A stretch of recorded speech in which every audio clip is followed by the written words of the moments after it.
I think they can look like anyone. I mean, they are anyone, and maybe there are things to look for, but at the same time, maybe they're not.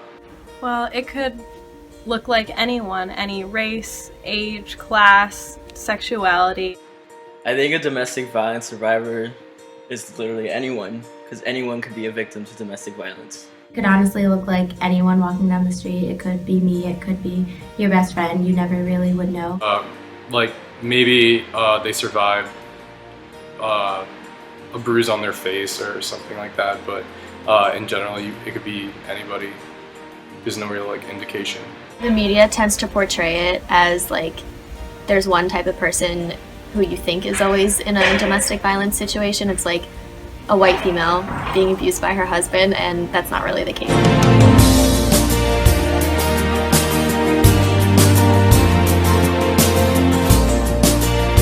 The media tends to portray one type of thing. It portrays this one picture of where you think it would happen, but like you said, it can happen anywhere. It can happen anywhere. It can happen at a college campus, in a suburban neighborhood. There may be certain communities that I can't really name right now that sort of have a higher incidence, but I think at the end of the day, domestic violence happens anywhere. There are a number of reasons that a victim would stay with their abuser, whether it's financial reason, a physical reason that they cannot leave. I feel like victims stay there because they feel like they can't get out or just nowhere to go. They feel maybe not like they have someone else that can support them emotionally or financially. They think it's the best option because maybe they think it will change. You have feelings for anybody in general. Maybe that one thing, especially how those kind of feelings outweigh the negative feeling. A lot of times they don't know how to leave. Even if they have the desire to, maybe they don't have the resources. Another reason could be any of the stigmas associated with being in a domestic violence situation and just not feeling socially acceptable to speak out against your abuser.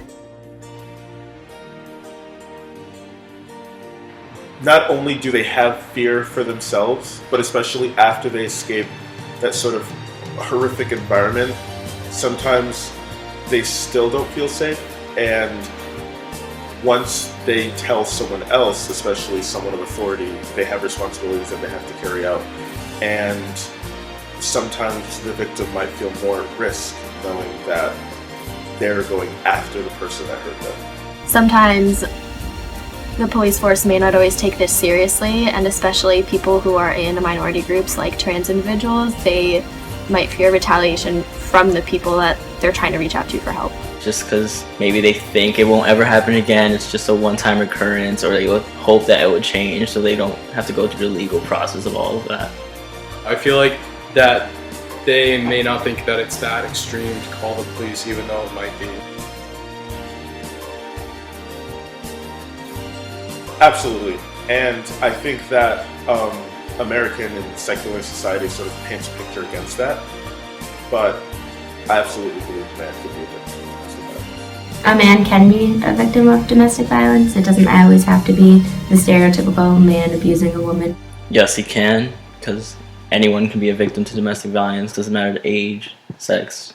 And this just goes back to the media's image of what domestic violence looks like and what a victim looks like, and this can make it that much harder for a man to speak out against his abuser and go seek help.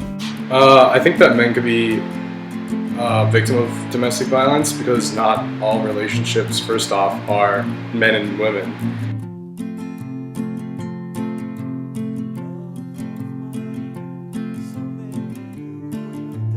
Yeah, absolutely. It doesn't matter if you're a male or a female.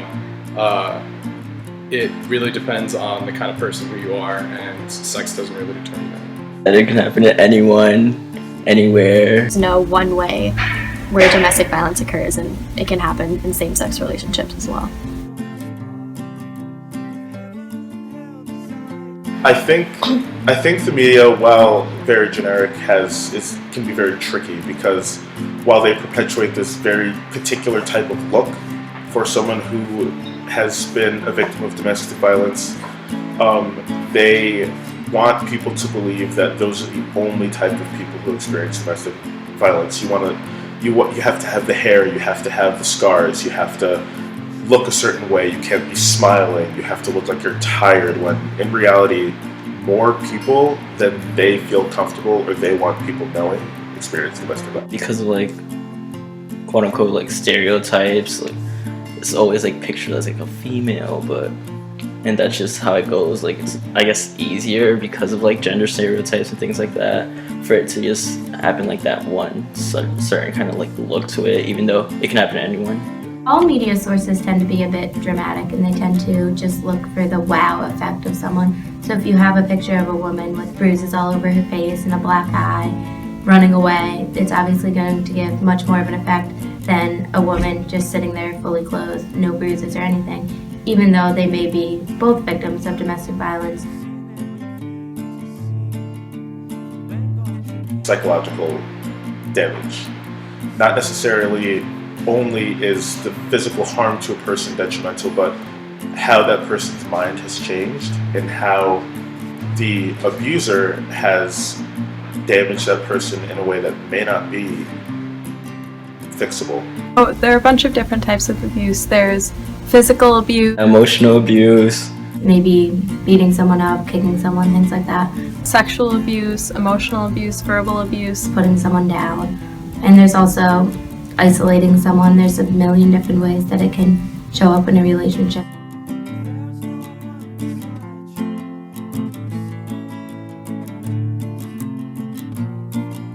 Domestic violence is usually with someone that you are intimate with or that you have some sort of relationship to. Other types of violence, sometimes you may not even know the person. It doesn't have to be physical, and it's not always seen. It's also not something that people like to talk about. It's with someone you trust. It's someone that you wouldn't assume wants to hurt you. And so then it makes it that much easier for you to be manipulated, and it affects you that much more. With someone who you're supposed to feel completely comfortable with, and that gets completely violated. Domestic violence is on a very personal level. Domestic violence is more of a psychological violence for the victim. It's almost like the worst kind of bullying. I think it's all of that.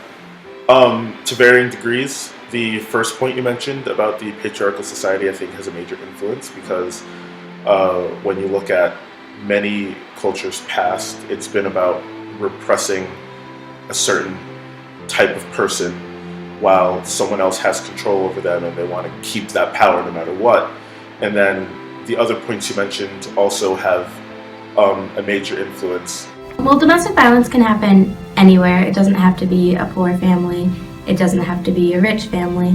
I think it really just depends on the situation and the family itself.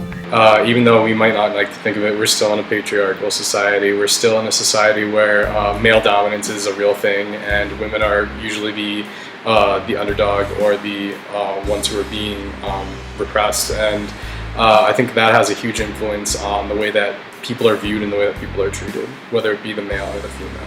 Patriarchal norms make it that much more forgivable in society and that much more acceptable, which then perpetuates the fact that this is like okay to do in society. I guess it could be a mixture of both. There's definitely like mental illnesses that may go along with it, but there's also just like what society like puts on to people. That all these things kind of interact together, and that's how domestic violence happens.